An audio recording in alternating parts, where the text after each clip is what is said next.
I still remember the moment I read her text. $2,900 each for Frank's party. Send it by Friday. No greeting. No question how I was doing. Just a demand with a dollar sign attached, like I was some kind of vending machine programmed to spit out cash on command. It's funny, you know, how a single line of text can confirm everything you've tried not to believe about people you're supposed to call family. I sat there on the edge of my couch, phone in my hand, my thumb hovering over the screen. For a second, it felt like I'd left my own body and was just observing some guy who looked a lot like me, sitting in a kitchen that smelled faintly of burnt coffee and old takeout. A week earlier, it had been my birthday. 33. Not a milestone, just another year. But still, you'd think I'd rate at least a phone call. A message. Something. Nothing came. Not from Mom. Not from Frank. Not even one of those dumb memes people send to avoid saying anything real. I bought myself a slice of cheap grocery store cake because pretending I didn't care was easier than admitting I did. One candle. I lit it, watched the flames sputter and shrink until it finally gave up. The quiet that settled in the kitchen felt like an accusation. After an hour of pretending it didn't matter, I gave in and texted Mom. Hey, I wrote. Everything okay? Just wondered if you'd forgotten what day it is. 3 hours later, she replied. It's just a birthday. Grow up. That line hit harder than any silence ever could. I read it over and over, hoping it would make more sense the 10th time around. It didn't. I thought about calling her, about saying everything I'd been holding back for years. But what was the point? It would be another conversation where I ended up apologizing for needing something I was never going to get. So instead, I sat there in my kitchen, letting the feeling settle into something solid. Not anger, not even sadness, really. Just a kind of clear, cold understanding that I was done pretending. It's a weird thing when you realize you've been the reliable one for so long. You forgot what it felt like to be seen as a person instead of a utility. I was 13 when Dad died. Frank was 10. I still remember the morning we got the call. Mom slumped in a chair, her face hollow in a way I'd never seen before. Frank was crying so hard, he couldn't catch his breath. I remember putting my hand on his shoulder, trying to steady him, trying to steady both of us. That's the day I stopped being a kid. I taught myself how to cook because no one else did. Got a part-time job the minute I was old enough, so the lights stayed on. By the time most guys my age were getting their learner's permits, I was budgeting grocery lists and calling the electric company to work out payment plans. Frank stayed the golden child. Sensitive. Breakable. I still remember the way Mom would gather him up when he cried over something small, like a broken plate. She'd rub his back and tell him it wasn't his fault. The first time I knocked over a glass, she didn't even look up from her magazine. Clean it up, she said, like that was all I deserved. And I did. Every single time. Because that's what I'd been taught, to take care of everything, no matter what it cost me. Even now, I catch myself wondering if she ever noticed. If she ever thought about how easy it was to lean on me because I never complained. I guess I got good at carrying it all. But that text about Frank's party was the moment something snapped. 3 days passed without an answer from me. I half expected her to follow up with concern, to ask if something was wrong. Instead, she sent another message. Did you send it? Frank's booking the rooftop in Miami. We need to lock it down. That was what mattered. Not whether I was okay. Not whether I had the money. Just whether Frank would get his big celebration. I stared at that message for a while, feeling the last bit of guilt burn out. Then I sent her $1 and a note. Consider this symbolic. The gift is already on its way. I didn't know how she'd react, and for once, I didn't care. That night, I sat in the dark with my phone in my palm, watching the tracking app on the screen. A little dot marked the envelope's location. At 7:42 p.m., it landed on her porch. 2 minutes later, it turned green. Opened. I closed my eyes and exhaled. It was done. I don't know exactly what she did when she saw what I'd sent, but I could picture it clear as day. The way her mouth would pinch tight. The way she'd probably look around like she expected someone to jump out and tell her it was all a joke. Only this time, there was no one else to blame. No one else to clean it up. Inside the envelope was everything she'd spent years pretending didn't exist. Bank statements. Old records. Credit card charges that traced a line straight from Dad's account to Frank's endless string of bailouts. And her signature. Page after page of it. I'd spent months gathering it all, working late into the night after my shifts. You learn a lot when you stop assuming people have your best interests at heart. The first time I found one of those withdrawals, I told myself it had to be a mistake. Some clerical error. But the more I looked, the more obvious it became. They'd been siphoning money for years. It would have been easier not to know. To keep pretending everything was fine. But I guess I'm not built that way. The hardest part wasn't the evidence itself. It was realizing I'd been the only one who cared whether any of it was right. While Frank was out trashing cars and toasting bottles he couldn't afford, I was reading tax law manuals, cross-referencing dates and amounts until my eyes burned. I didn't do it to hurt them. I did it because someone had to know the truth. I never planned to use it. Not really. But that changed the second she demanded almost 3 grand like I was nothing but a wallet with her last name. You ever hit a point where you just can't pretend anymore? Where you'd rather face whatever comes than keep swallowing the same old lies? That's where I was. After she opened the envelope, the house went quiet. No calls. No texts.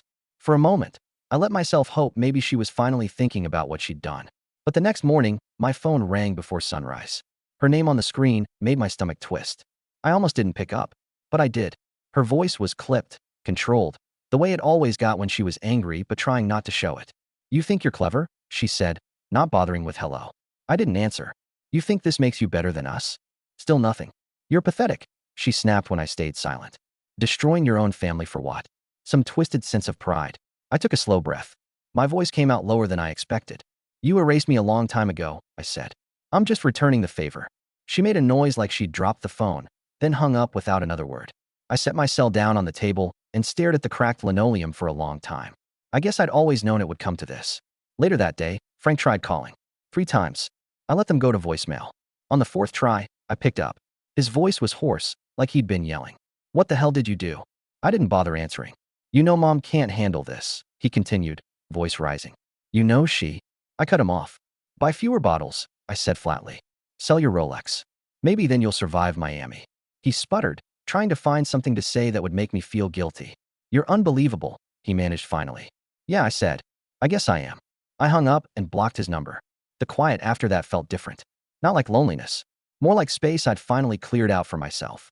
At work the next day, my boss, Neil, pulled me aside. "You all right?" he asked. I hesitated. "Yeah," I said eventually.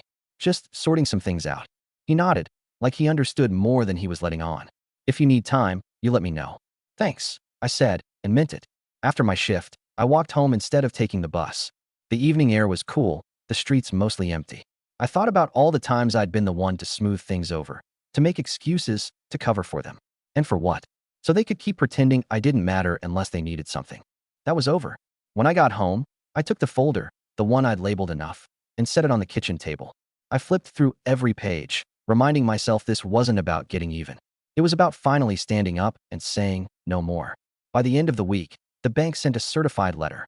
They were freezing the refinancing loan. Pending investigation, they called it. I didn't feel relief exactly, just a tired kind of finality. That night, Mrs. Collins knocked on my door. She didn't ask questions, just handed me a casserole dish and told me to eat something warm. "You look like you've been through hell," she said gently. "Feels about right," I admitted. "Well," she sighed, "sometimes the only way out is straight through." I nodded, feeling a tightness in my chest I hadn't expected. "Yeah," I said. "I guess you're right." After she left, I sat in the kitchen and ate that casserole straight from the dish, not even bothering with a plate. It was the first thing I'd tasted in days that didn't feel like cardboard. The days that followed settled into a quiet routine that didn't feel anything like the life I'd had before. And in a way, that was the strangest part. Not that everything had blown up, but that the world just kept going without missing a beat. My phone stayed silent. No more calls. No more demands. No half-hearted apologies.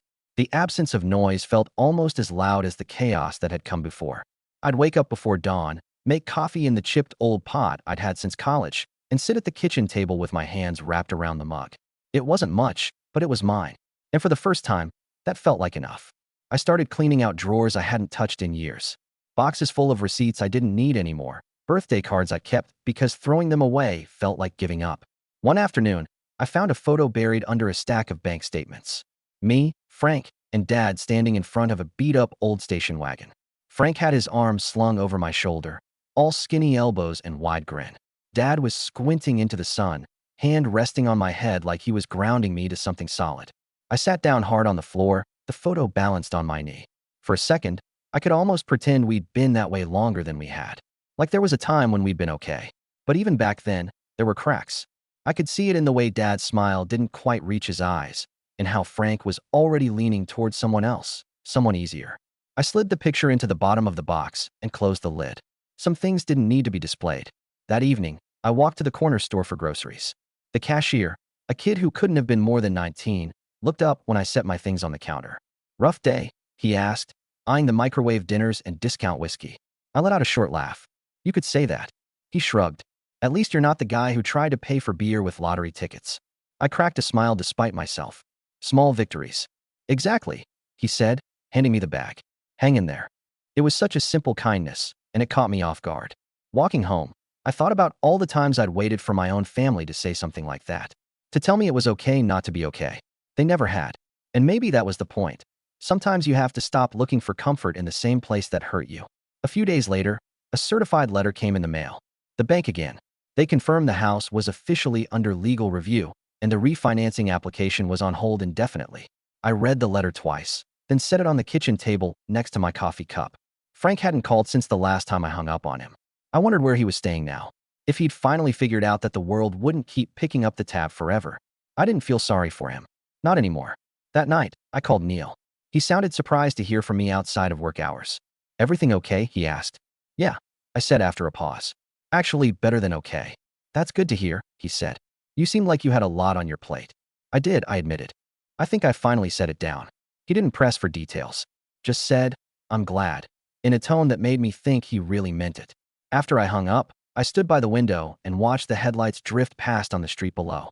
For the first time in a long while, I didn't feel like I was waiting for something. Some apology, some explanation that would never come. I just felt still. One morning, I was coming back from a run, something I hadn't done in months, when Mrs. Collins waved me over from her porch. She had a mug of tea in her hand and a look in her eye that said she'd been thinking about what she wanted to say. You know, she began. It takes guts to stand up for yourself. I shifted on my feet. Does it still count if it feels like I burned every bridge on the way out? She smiled a little. Sometimes those bridges were never taking you anywhere good anyway. I let out a breath I hadn't realized I'd been holding. Thanks, I said quietly. She nodded. Anytime. The next day, I got another text from an unknown number. Hope you're satisfied. No name attached. But it didn't need one. I didn't answer. Instead, I blocked the number and went about my day. I think that was the moment I knew for sure I'd done the right thing. Not because it felt good, but because for once, I wasn't afraid of their disappointment. The silence that followed wasn't empty. It was clean, like a room after you finally hauled out all the junk you were pretending you needed.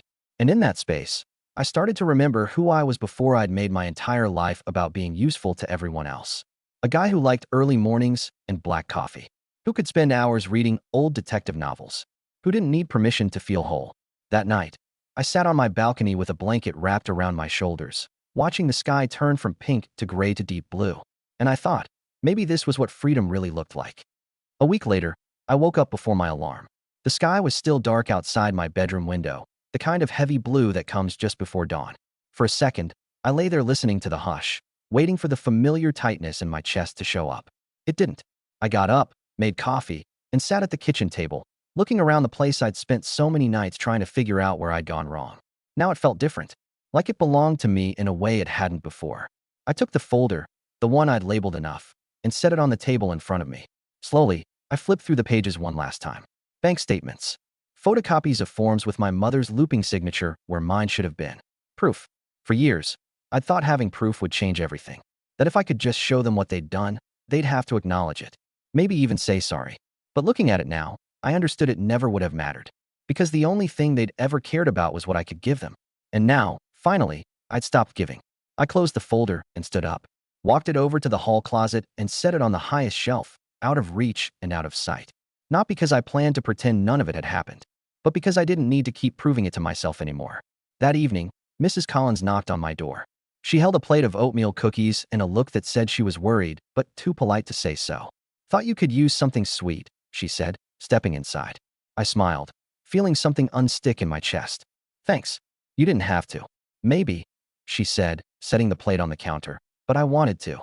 We sat at my kitchen table, the same one where I'd read that first text about the money. Only now, the memory didn't sting the same way. Mrs. Collins told me about her daughter, about how they'd spent years not speaking after a fight no one could even remember clearly anymore. I guess sometimes families break, she said, her voice quiet. And sometimes they stay broken. I looked down at my hands. Does it ever stop feeling like your fault? She reached across the table, resting her palm over mine. One day, you wake up and realize it never was. I didn't have words for the way that landed. After she left, I stood at the window and watched her walk back to her house, her shoulders a little stooped but steady.